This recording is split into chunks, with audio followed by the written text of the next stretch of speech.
Good morning, Shawnee, and welcome to the Renegade Morning Show. My name is Andrew Schmal. And I'm Peter DeSilva. And we have a great show for you today, so let's jump right in.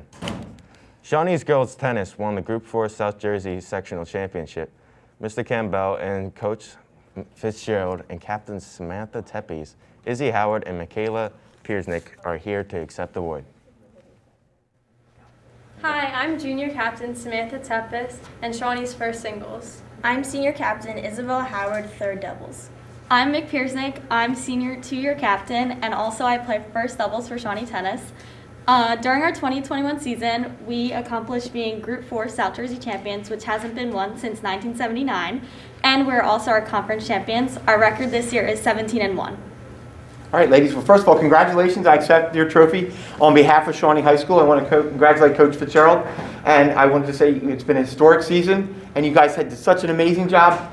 I'm going to get you new tennis courts. How does that sound? Great. All right, ladies. Congratulations. Thank you. Thank you. All right, we're going to throw it back to the hosts. Thanks, guys. The Photo Club students work hard monthly to shoot outside of school objects that follow one theme. This month's theme was cards. And Tyler made this segment to showcase the photos everyone had taken.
Wow, dude, the fire in the back of Emily's last photo was so cool. Yeah, I know, man. Good job to all the Photo Club members. I can't wait to see the progression of your work as the year goes on.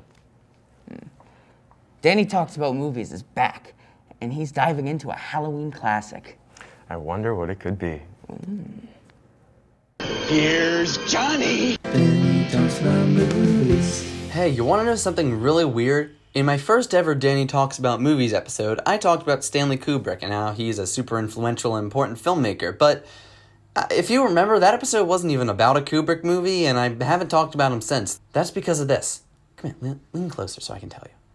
I think Kubrick is an extremely talented director, and he remains an influential one and an important one, but I don't necessarily enjoy watching most of his movies. There's just a distance he puts the audience away from the characters in the film, and they're technical masterpieces, but it makes them often difficult to enjoy. With that said, The Shining is not only one of my favorite movies, it might be the best horror movie ever? I mean, tied with Psycho and Silence of the Lambs, it's definitely in the top 5. Kubrick makes weather scary. The interminable, inescapable, brutal pounding of the wind adds so much atmosphere to the already chilling Overlook Hotel. Kubrick sprinkles this haunted hotel with imagery that, even if you've never seen the movie, you probably could recognize. Jack Nicholson gives an incredibly iconic performance as Torrance, but Shelley Duvall and Danny Lloyd also give phenomenal performances throughout, which is all the more impressive since there's only like 3 characters who are really on screen for most of the movie. You want to know what else is really impressive? When people are still trying to figure out what the heck the end of your movie means after like 40 years of being out. So in conclusion, The Shining is a spectacular movie, and it's a perfect watch for spooky season. But you can also watch it in like January or February when it's cold and bleak and you have nothing else to do for like 2.5 hours.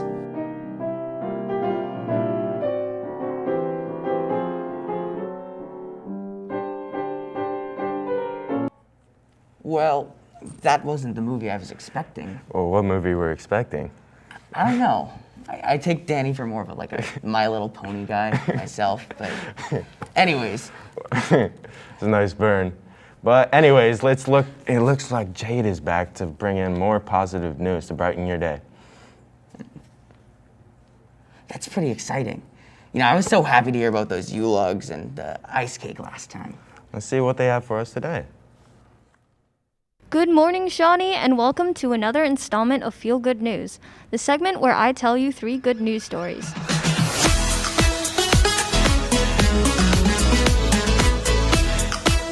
The first story comes from Juno Beach in Palm Beach County, Florida.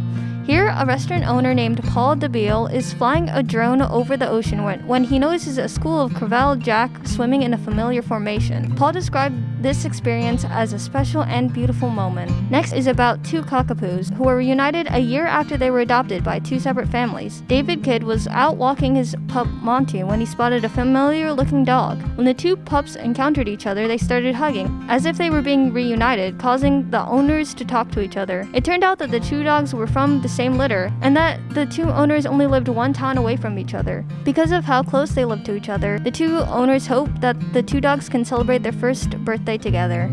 Lastly, this story takes place in the middle of the sea, where a Dutch entrepreneur named Boyan Slat creates an invention called System 2. This invention was successful in its mission of clearing 1.8 trillion pieces of plastic pollution from a large garbage patch in the middle of the ocean. Due to the major success, Slat predicts we might be able to clear most of the oceanic garbage patches by 2040. System 2 is carbon neutral, is able to capture microplastics as small as 1 millimeter in diameter, and was designed to pose no threat to the surrounding wildlife. The team is using the plastic debris and turning it into pairs of designer sunglasses, and then the profits of the sunglasses go back into a non-profit dedicated to removing more plastic from the ocean. This is the first thing they're doing with the plastic, but they have ideas to expand and renew even more products with the plastic. Slat's nonprofit is also working on a volunteer program where people can help clean rivers and intercept the trash before it gets emptied out into the ocean. All in all, this is a huge breakthrough in terms of pollution removal, and hopefully we can see a cleaner future ahead of us.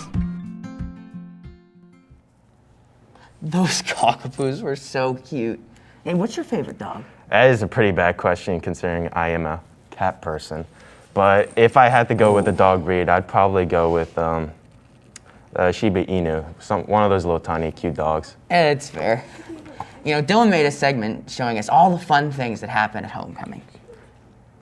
Let's check it out. Let's go! I don't have that much makeup on me. I'm so goated.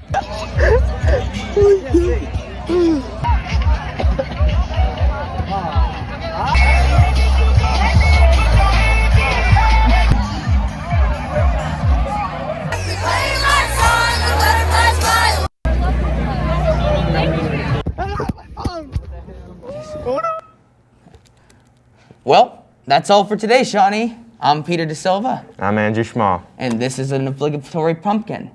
Have a great weekend, Shawnee.